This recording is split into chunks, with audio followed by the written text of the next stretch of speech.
డబ్బు, అనారోగ్యం, ఉద్యోగం, వ్యాపారం అప్పులతో బాధపడుతున్నారా? వెంటనే ఈ వెబినార్ లో జాయిన్ అవ్వండి. నమస్తే, welcome back to Suman TV. నేను మీ సంజయ్. ఈ రోజు మనతో పాటు ఉన్నారు AMFI register mutual fund distributor మరియు chartered wealth manager Rama Rajesh garu. ఆమెతో మాట్లాడి కొన్ని విషయాలు తెలుసుకుందాం. నమస్కారం మ్యామ్. నమస్తే ma'am, good debts, bad debts అంటే ఒక అప్పుల్లో కూడా మంచి అప్పులు, చెడ్డ అప్పులు ఉన్నాయని ఈ మధ్య యూట్యూబ్ లో చూస్తుంటే తెలుసుకుంటున్నాను నేను. అంటే ఇందులోని క్లారిటీ లేదు. అసలు మంచి అప్పులు ఏంటి, చెడ్డ అప్పులు ఏంటి, అసలు వేటిని ఉంచుకోవాలి, వేటిని తీర్చుకోవాలి అంటే తమ్నైల్ మీద ఒకటి ఉంటుంది, లోపల ఒకటి ఉంటుంది. పైకి మాత్రం గుడ్ డెట్స్, బ్యాడ్ డెట్స్ అని పెడుతున్నారు. దీని గురించి మనకు డీటెయిల్ ఇన్ఫర్మేషన్ కావాలి మ్యామ్. చాలా మంది అడుగుతున్నారు కింద, అసలు ఏంటిది గుడ్ డెట్స్ ఏంటి, బ్యాడ్ డెట్స్ ఏంటి, ఈ కాన్సెప్ట్ ఏంటి నాకు అసలు అర్థం కావట్లేదు. మాకు కొన్ని అప్పులు ఉన్నాయి, హోమ్ లోన్స్ ఉన్నాయి, పర్సనల్ లోన్స్ ఉన్నాయి, రకరకాలు ఉన్నాయి, వేటిని ఉంచుకోవాలి, వేటిని తీర్చేసుకోవాలని అడుగుతున్నారు. దానికి కొంచెం ఫుల్ డీటెయిల్స్ చెప్తారా మ్యామ్? ఇది చాలా ఇంపార్టెంట్, క్లారిటీ రావడం. అంటే ఒక్కొక్కరు ఒక్కొక్కటి చెప్పడం వల్ల కన్ఫ్యూజన్ వస్తుంది చాలా మందికి.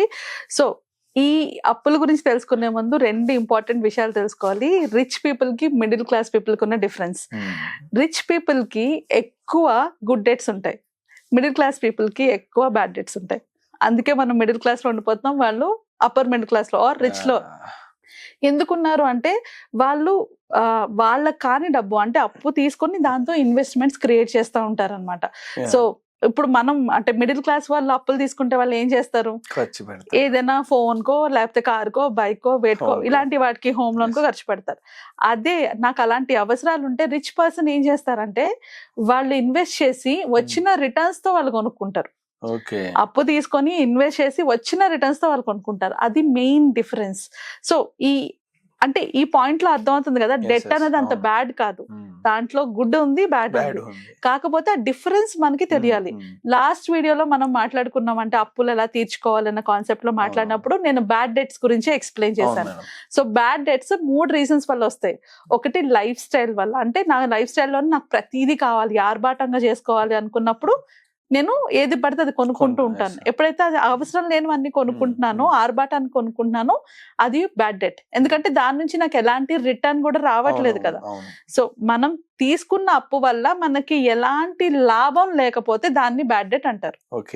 అలాగే మనం తీసుకున్న అప్పు వల్ల మనకి ఇంకా ఎక్స్ట్రాగా, అంటే మనం తీసుకున్న దానికన్నా ఎక్కువ డబ్బులు వచ్చేదాన్ని గుడ్ డెట్ అంటారు. బ్యాంక్ అంటే ఏదైనా లోన్ తీసుకున్న ఆ లోన్ ఇంట్రెస్ట్ చార్జెస్ కన్నా మన ఇన్వెస్ట్ అంటే మనకు వచ్చిన రిటర్న్స్ ఎక్కువ ఉండాలి, దాన్ని గుడ్ డెట్ అంటారు అనమాట. సో ఇప్పుడు బ్యాడ్ డెట్స్ 3 ways లో మనం అక్యుములేట్ చేసుకుంటాం. ఒకటి లైఫ్ స్టైల్, రెండోది ప్లానింగ్ లేకపోవడం వల్ల కూడా బ్యాడ్ డెట్స్ వస్తుంటాయి అనమాట. అంటే ఏ నెలకు వచ్చిన డబ్బులు ఆ నెల నేను ప్రాపర్ గా ప్లాన్ చేసుకోకపోవడం వల్ల నేను బ్యాడ్ డెట్స్ ని అక్యుములేట్ చేసుకుంటాను. అంటే నాకు వస్తున్న సరిపోకపోవడం ఏం చేస్తారు, మళ్ళీ అప్పులు చేస్తున్నాను. అండ్ థర్డ్ ఏంటి అంటే లాసెస్, ఏమైనా ఎమర్జెన్సీ రావడం వల్ల కానీ, ఏదైనా లాస్ రావడం వల్ల కానీ, దాని వల్ల కూడా అప్పుల పాలవుతారు. సో ఇవన్నీ బ్యాడ్ డెట్స్. వీటి వల్ల ఏం జరుగుతున్నాయి, మనకి కావాల్సిన అంటే మన చేతిలోంచి ఇంకా ఎక్స్ట్రా డబ్బులు బయటకు వెళ్తున్నాయి. ఇప్పుడు మరి గుడ్ డెట్స్ అంటే ఏంటి అంటే, ఏదైతే ఒక ఎసెట్ ని, అంటే ఒక ఆస్తిని కొనడానికి కనుక మనం యూజ్ చేస్తే ఆ డబ్బుల్ని, దాన్ని గుడ్ డెట్స్ అంటారు. ఒక example home loan. Home loan వల్ల నువ్వు అట్ ది ఎండ్ ఒక ఎసెట్ ని క్రియేట్ చేసుకుంటున్నావు. అగైన్ హోమ్ లోన్ లో rich dad poor dad book చదివిన వాళ్ళు ఎవరికైనా హోమ్ లోన్ మనం సొంతానికి ఉంటే అది కూడా గుడ్ డెట్ కాదని ఆయన అంటారు. ఎందుకంటే దాని నుంచి మనకి ఎక్స్ట్రా ఇన్కమ్ రావట్లేదు కాబట్టి. So home loan is a good debt. Next వచ్చేటప్పటికి అంటే ఎనీథింగ్, రియల్ ఎస్టేట్ మీద పెట్టే ఏ లోన్ అయినా కూడా అది గుడ్ డెట్. ఎందుకంటే దాని వల్ల ఏదో ఒక రిటర్న్ మనకు వస్తుంది, ఇవాళ కాకపోయినా ఫ్యూచర్ లో అయినా రిటర్న్ వస్తుంది. సో దాని వల్ల మనకి రిటర్న్స్ వస్తాయి కాబట్టి అది గుడ్ డెట్. అండ్ సెకండ్ వచ్చేటప్పటికి ఎడ్యుకేషనల్ లోన్. మనం ఏదైనా ఎడ్యుకేషన్ కోసం లోన్ తీసుకుంటే డెఫినెట్ గా అది గుడ్ డెట్. ఎందుకంటే ఆ ఎడ్యుకేషన్ వల్ల మనకు ఒక ఇన్కమ్ జనరేట్ అవుతుంది. ఇప్పుడు మనం చాలా మంది స్టూడెంట్ లోన్స్ అని, హోమ్ లోన్స్, అదే హైయర్ ఎడ్యుకేషన్ లోన్స్ తీసుకుంటున్నారు. అది తీసుకోవడం వల్లే కదా వాళ్ళ ఎడ్యుకేషన్ చేయగలిగారు, ఆ తర్వాత అప్పుని తీర్చుకోగలుగుతున్నారు.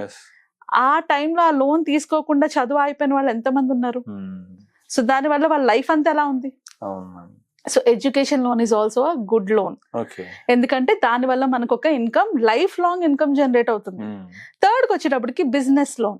నా బిజినెస్ ని డెవలప్ చేసుకోవడానికి ఆర్ బిజినెస్ స్టార్ట్ చేయడానికి దాని మీద కూడా నేను పెట్టుకుంటే అది కూడా మనని గుడ్ లోన్ అని అంటారు. ఎందుకంటే దాని వల్ల కూడా మనకి ఏమొస్తున్నాయి, రిటర్న్స్ వస్తున్నాయి. సో ఏదైనా కూడా మనకు ఒక రిటర్న్ ని జనరేట్ చేయగలిగితే దాన్ని గుడ్ లోన్స్ అంటారు. ఓకే. ఏదైనా కూడా మనకి రిటర్న్ జనరేట్ చేయకుండా మన దగ్గర ఉన్న డబ్బుల్ని తీసేసుకునేలా వాటిని బ్యాడ్ లోన్స్ అంటారు. ఓకే. సో ఎప్పుడైనా కూడా మనం ఫస్ట్ క్లియర్ చేసుకోవాల్సి వస్తే, ఈ లోన్ ని నేను క్లియర్ చేసుకోవాలంటే ఫస్ట్ నేను చేయాల్సింది ఏంటి, బ్యాడ్ లోన్స్ ని క్లియర్ చేసుకోవాలి. గుడ్ లోన్స్ అని చెప్పారు, ఇప్పుడు బ్యాడ్ లోన్స్ ఏమన్నా కూడా చెప్తారా? బ్యాడ్ లోన్స్ ఇవే లైఫ్ స్టైల్ వల్ల, అంటే అక్కర్ లేకుండా పెట్టుకునే ఖర్చులు, అంటే ఐఫోన్ అని ఇలాంటివన్నీ, అది అవసరం లేదు అంటే అది లేకపోయినా కూడా జరుగుతుంది, బట్ అయినా కూడా నేను దాని మీద స్పెండ్ చేస్తున్నాను. ఎందుకు, అంటే నా నైబర్స్ కొనుక్కున్నారు, వాళ్ళకున్నది వీళ్ళకున్నది, ప్రౌడ్నెస్, అది వాళ్ళని చూసి కొనుక్కుంటాం మనం, కంపారిజన్స్ తో తీసుకునేది. సో దాని వల్ల ఎలాంటి బెనిఫిట్ ఉండదు. అండ్ సెకండ్ థింగ్, ప్లానింగ్ లేకపోవడం వల్ల, అంటే ఇప్పుడు నేను ప్రతి నెల కూడా నాకు వస్తున్న డబ్బులు నాకు జీతం బాగానే వస్తుంది, ఖర్చులు కూడా ఎక్కువే ఉన్నాయి, అంటే ఏంటి అక్కడ నేను సరిగ్గా ప్లాన్ చేసుకోవట్లేదు. దానివల్ల ఏమవుతుంది, ఈ నెల కాకపోతే వచ్చే నెల ఏదో ఒక నెల కంటిన్యూస్ గా అప్పుల్లోనే వెళ్తుంటాను. అంటే పే చెక్ నుంచి పే చెక్ వరకు, ఈ నెల శాలరీ నుంచి వచ్చే నెల శాలరీ వరకు, ఒక్క నెల శాలరీ రాకపోయినా కూడా ఇబ్బందే పడతాను. సో ఇది కూడా బ్యాడ్ డెట్టే, అంటే అలా చేతి బదులు తీసుకుంటారు, ఇవి కూడా బ్యాడ్ డెట్సే. అండ్ బెట్టింగ్, ఇది చాలా చాలా ఇంపార్టెంట్. ఫాస్ట్ మనీ అనుకుంటారు కానీ that is also bad debt. అది రిటర్న్ కాదు, అది ఇన్కమ్ కూడా కాదు, ఎందుకంటే అది నీ కంట్రోల్లో లేదు. ఇప్పుడు నేను ఒక ఇన్వెస్ట్మెంట్ చేశానంటే ఒక ప్రాపర్టీ మీద, దాని మీద ఫ్యూచర్ లో నాకు ఎంతో కొంత రెంట్ వస్తుంది, లేదా దాని వాల్యూ అప్రిషియేట్ అవుతుంది. కానీ బెట్టింగ్ ఇలాంటి వాటికి లోన్స్ తీసుకోవడం వల్ల ఏం జరుగుతుంది, ఇది అంటే కట్టాల్సి వస్తుంది. సో ఇది this is not a good debt. అలానే ఏమైనా ఎమర్జెన్సీ, ఇంట్లో ఏమైనా అవసరం వచ్చి ఇప్పుడు సడన్ గా హాస్పిటలైజ్ అయ్యారు, దానికి డబ్బులు కట్టాలి, దానికి లక్షలు అవుతున్నాయి, సో అది అప్పు చేశారు, సో ఇది కూడా బ్యాడ్ డెట్టే. ఫస్ట్ మనం క్లియర్ చేసుకోవాల్సినవి ఇలాంటి అప్పులు, వీటిని క్లియర్ చేసుకుంటూ గుడ్ డెట్స్ ని లాస్ట్ వరకు ఉంచుకోవాలి. దానివల్ల మనకి లాభమే ఉంటుంది కానీ నష్టం ఉండదు. ఇంకా కరెక్ట్ గా చెప్పాలి అంటే, మనం ఒక ఫ్లాట్ కొనుక్కున్నాము, ఆ ఫ్లాట్ ని రెంట్ కి ఇచ్చామనుకుందాం. సో అంటే రిచ్ డాడ్ రాబర్ట్ కాయస్కి rich dad poor dad book లోనే ఆయన అదే చేశారు. తను వచ్చిన అమౌంట్ అంతా కూడా గుడ్ డెట్స్ ద్వారా తీసుకొని, ఆ వచ్చిన అమౌంట్ ని హోమ్స్ మీద, అంటే ఇల్లుల మీద ఇన్వెస్ట్ చేసుకొని, ఆ వచ్చిన రెంట్లతోని ఆ ఈఎంఐస్ పే చేస్తారు. సో ఎంతైతే రెంట్ వస్తుందో ఆ రెంట్ తో ఈఎంఐ క్లియర్ అయిపోతుంది. ఆ 10 years అవని 20 years అవని, ఆ తర్వాత ఇతనికి ప్రాపర్టీ మిగిలిపోతుందా లేదా, ఆ ప్రాపర్టీ అతనికి సంబంధించింది కాదు కదా, తన దగ్గర డబ్బులు లేవు, కానీ బ్యాంక్ లో లోన్ తీసుకొని ప్రాపర్టీ ప్రాపర్టీ నుంచి వచ్చిన రెంట్లతో ఈఎంఐలు కట్టేసి ప్రాపర్టీని మిగుల్చుకుంటున్నారు. That's how he become rich dad, అంటే రిచ్ అలా అయ్యారు ఆయన. ఇండియాలో అంత పాసిబిలిటీ లేదు కానీ, బట్ మనం ట్రై చేయొచ్చు, కరెక్ట్ గా ప్రాపర్ గా వెతుక్కుంటే అలాంటి ప్రాపర్టీస్ ఇక్కడ కూడా దొరుకుతాయి. సో ఏదైనా కూడా మనం తీసుకున్న అప్పు కన్నా మనకు వచ్చే రిటర్న్స్ ఎక్కువ ఉంటే దాన్ని గుడ్ డెట్స్ అంటారనమాట. ఓకే. అండ్ ఇక్కడ మోస్ట్ ఇంపార్టెంట్ మిస్టేక్స్ చేసేది ఏంటి అంటే, చాలా మంది వడ్డీలకి, ఇప్పుడు ఎవరైనా వడ్డీ ఇస్తానంటారు, నేను నీకు ₹2 వడ్డీ ఇస్తానంటే నాకు రూపాయి వడ్డీకి వస్తుందని అప్పు చేసి మరి ఇంకొకరికి అప్పిస్తాను. ఇలాంటివి కరెక్ట్ కాదు. This is not a good debt. ఎందుకు అంటే అక్కడ చాలా రిస్క్ ఉంటుంది, అది మనకి క్లారిటీ కూడా లేదు, అతను ఎన్నాళ్ళు ఇస్తాడో మనకు తెలియదు. సో వాళ్ళు ఇచ్చేస్తారు కదా అని షూరిటీ లేకుండా అప్పు చేసి ఇంకొకరికి అప్పు ఇవ్వకూడదు. సో ఈ డిఫరెన్సెస్ అర్థం చేసుకోగలిగితే గుడ్ డెట్ ఏంటో బ్యాడ్ డెట్ ఏంటో అర్థమవుతుంది. దాన్ని బట్టి మనం అక్యూములేట్ చేసుకోవాల్సినవి ఏంటి అంటే గుడ్ డెట్స్, తీర్చుకోవాల్సింది బ్యాడ్ డెట్స్. ఓకే మ్యామ్, చాలా బాగుంది మ్యామ్. ఇప్పుడున్న యూత్ లో చూసుకుంటే ఒక 80,000 ₹1,00,000 ఉన్నాయంటే ఇంకో 30,000 ఈఎంఐలో పెట్టిన ఐఫోన్ కొంటున్నారు తప్పితే ఇన్వెస్ట్మెంట్ ప్లాన్ చేయట్లేదు ఎవరు.